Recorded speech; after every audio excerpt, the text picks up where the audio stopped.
Okay. Amytrophic lateral sclerosis, ALS, otherwise known as Lou Gehrig's disease. Okay. This is a rare neurological disease and an autoimmune disease as well. So it affects your nervous system as well as your brain. So it affects the nerve cells in your brain and your spinal cord, and it is degenerative, completely degenerative.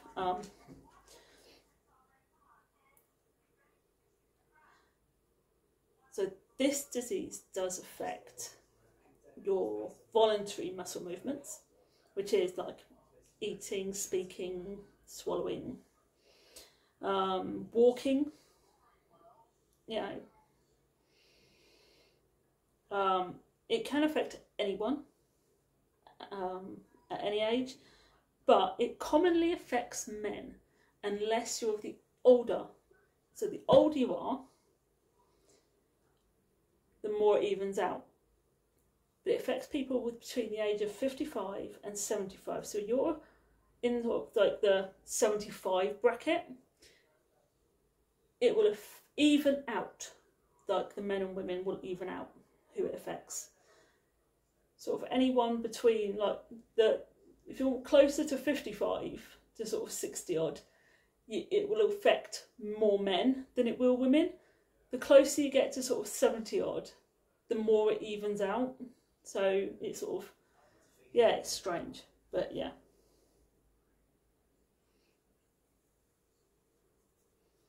Although it affects every person, right?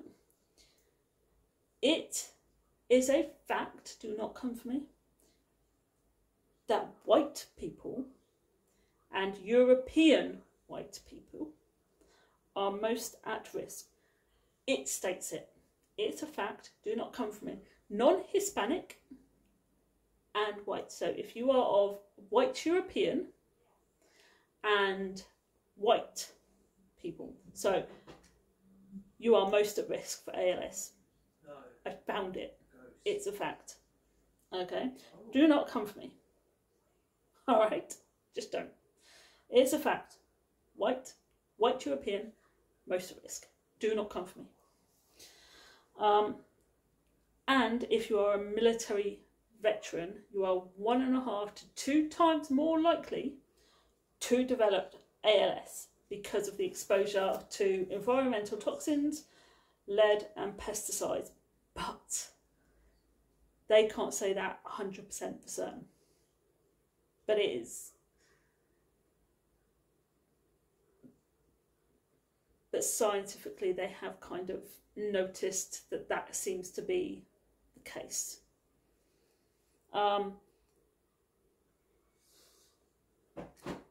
They are almost all random, with no clear association to environmental risks or family history. About 5 to 10% genetic ALS people who get ALS. I wrote it down really weird. I just realised how weirdly I wrote that down. Like, rewrote it down, obviously, because when I get all the information, I like transfer it all over and do all those sort of stuff. So yeah, I wrote that down really weirdly. So people, even without it being in like their family history or any kind of anything, can actually develop a genetic version of, can all of a sudden be born or whatever, can automatically get some kind of genetic version of ALS with no, just randomly. It can just appear. It's got to start somewhere, I suppose. Yeah, ALS is fatal. It is a fatal condition. The life expectancy is 2 to 5 years, but some can live years. Like Stephen Hawking. Stephen Hawking had this condition and he lived 50 years. So, But common life expectancy is 2 to 5 years. Okay.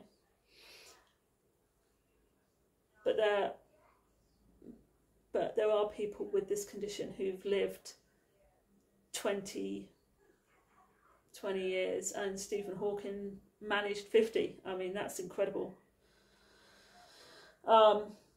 There are symptoms to this. There are early symptoms, and then we'll go forward. I did do it this way because it was just easier. The early symptoms to this are things like muscle twitches, though. So that's the arm, the shoulder, the arm, the leg, and even your tongue will twitch. I've never had a tongue twitch. That must be really strange. Now, my arms twitch, my shoulder twitches, and my legs will twitch. But I've never had a tongue twitch. I mean, that must be really, really strange to have your tongue twitch. I mean, I have eye twitches. My eyes will twitch every once in a while, and that's really uncomfortable and kind of really strange. But I've never had my tongue twitch. That's just unusual for me. So, very weird thing to think about, let alone to feel. Yeah, I can't even begin to imagine how that will feel. I mean, it's really painful when my arms, my shoulders start twitching. I mean, it's horrible, you know, and it's painful. I can't imagine if my tongue started doing that. I don't like that. No, don't like that. No, really don't like that thought. No. Things like muscle cramps, I get them. They're not nice either. They're really painful. Tight and stiff muscles. No, not really. Can imagine that's horrible to deal with though. I mean, if your muscles are really tight and stiff, I mean, it's like going to the gym and then like afterwards going, I hurt everywhere, I can't move. I mean, we've all done it, haven't we? Gone, I can't move, everything hurts, I'm so stiff. We all do it, don't lie, you've done it, you know you have. Things like muscle weakness. Don't like muscle weakness. My arms and your legs, even your neck and your diaphragm, that, no thanks. No. And these are just the early symptoms. I mean, if these are early symptoms, can you imagine as it progresses? Now, I get muscle weakness in my arm and my leg. I've never had it in my neck or my diaphragm. So, I mean, but you saw it in Stephen Hawking, didn't you? He had to have that specialised chair designed to keep his, you know, to support him a bit in his neck and his head so that he didn't, you know, but it must be uncomfortable, you know, when you can't support your own head. Oh, it must be horrible. So do things like slurred or nasal speech. Difficulty chewing and swallowing. Things like stumbling. And I'm quite clumsy. I fall over a lot. I can fall over my own feet because sometimes I can't pick my feet up off the floor because sometimes my feet just don't move. It's like, it happens. There are moments that my feet just stop working and I just fall over. It just, you know, but can you, yeah, no thanks. Yeah, and things like hard to hold your head up. So I mean, if you're feeling that kind of thing early on when you can't hold your head up properly because your neck's all weak, and if that's an early symptom, you know, can you imagine how that must feel?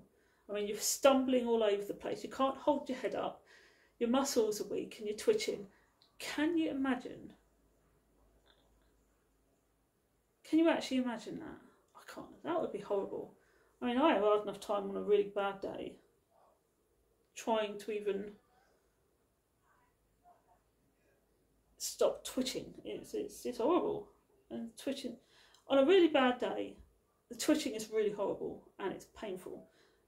But I can't imagine that.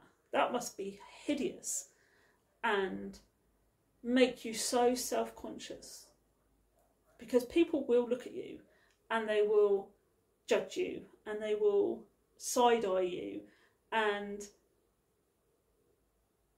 they will, because they do, because people are like that, you know. And if this is just early on,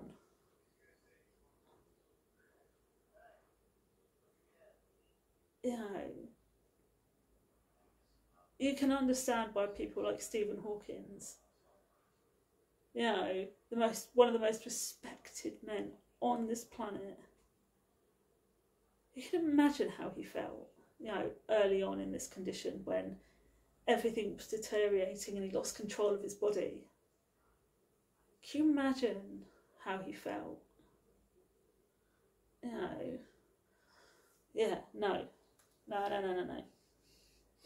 You know, because then as it progresses, you know, you obviously things like you can't walk, you can't get out of bed without help, you can't use your hands and your arms, you can't chew your food or swallow. And if you can't chew your food or swallow, it's called dysphagia.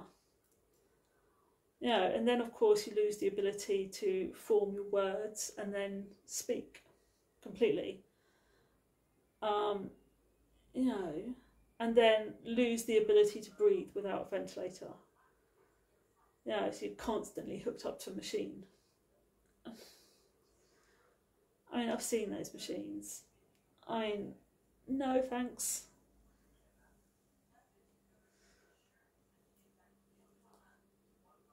It's not a life, is it? It's just not. You know, and with all of that going on, you've got all the sympathetic looks and the people who feel sorry for you and the people who are constantly worried for you, and look at you, at the look on the people who love you's face as they look at you getting worse and deteriorating. That look on their face is horrible. That look of, I care, but oh, that's horrible. It's a horrible look. You know, because on top of all of this, right, you can't maintain your weight and you're becoming malnourished if you're not careful. The muscle cramps and the neuropathy are getting worse. And on top of all of this, you become depressed, you get anxiety, because up here, you've still got the ability to reason and understand exactly what is happening to you. So you feel everything, you understand everything, you have the ability to reason and think clearly, as well demonstrated by Stephen Hawking, you know. And you just sit there and you think, no, it's not. It's not a life. Stephen Hawking was one of the most incredible minds on this planet. He is the most incredible minds on this planet. But the strength that it took him to live with all of this makes him even more incredible, realistically. I mean, there are less common symptoms because there are people who also experience problems with language and decision making. And there's even people who develop a form of dementia as well. But people with ALS pass away from respiratory failure. That is what kills them. That is what it is. There is no single test for ALS. You go to the doctors, you have a complete medical, so you need a physical.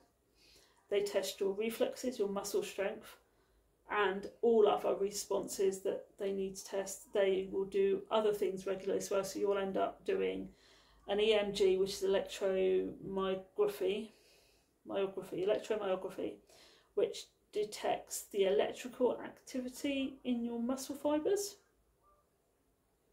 You need an NCS, which is a nerve conduction study, which measures the electrical activity in your nerves and muscles and how well they are sending the signal to and from each other. You have MRIs of your brain and your spinal cord, blood and urine tests, and a muscle biopsy. They do the muscle biopsy under a local anaesthetic. So you have to have all that done before they can even diagnose ALS. Once you're diagnosed, there is no cure. And there is no treatment that can reverse ALS, none. but they can give you stuff to make living with ALS easier. Yeah, so there are FDA approved medications. There's a Riluzole, Riluzule. Okay, it's an oral medication. By taking it, the studies show that this prolongs your life by a few months. So they will give this to people diagnosed with ALS to help them prolong their life by a few months. If, however, you're taking this and you're struggling to swallow, they will give you a drug that dissolves, and there are two different types they can give you. They can give you either Tiglutic, Tiglutik, or Exservan, Excervan, both of which will dissolve with you. You can just drink them. Yeah. And there is also one that gets administered intravenously. It's called Edravane, Edaravone, Edravane. And this slows the decline of your daily functioning. And then you're put under a whole team of amazing different doctors, an array of therapists and doctors and physiotherapists and dietitians and social workers. And you are put under a whole array of them to help with your nutrition, your nutritional needs, so you don't become malnourished and you keep your weight gain, or you keep your weight in check. You are given occupational therapy, physiotherapy, any other kind of therapy you need, like any other kind of thing. You are given a healthcare worker, social worker, and all sorts. And then, of course, you're under an array of several doctors to make sure that you have all your checks done, health checks, scans, blood tests regularly, to keep you where they would put a complete life plan, treatment plan, and everything else plan in place for you and with you to keep you as comfortable as possible.